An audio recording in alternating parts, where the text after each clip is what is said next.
আই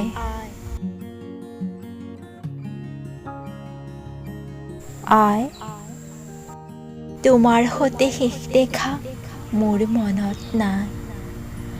আজি হঠাৎ তোমাৰ আঁচলেৰে ঢাকি অনা গোপন ইস্তাহাৰখনৰ কথাবোৰে দাৱনীৰ চুক দিয়া কাঁচিখনৰ দৰে মোক চমকাই গ'ল।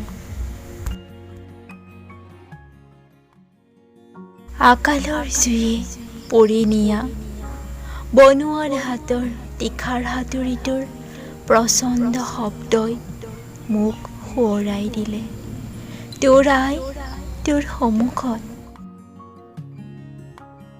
অতদিনে মই নিজক লৈয়ে ব্যস্ত আছিলোঁ আই, অতদিনে মই নিজক লৈয়ে ব্যস্ত আছিলোঁ আই।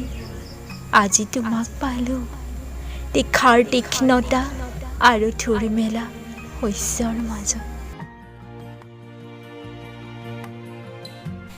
মোৰ আই কোন কাহানী বাই আহি ৰৈ আছে মোৰ সন্মুখত।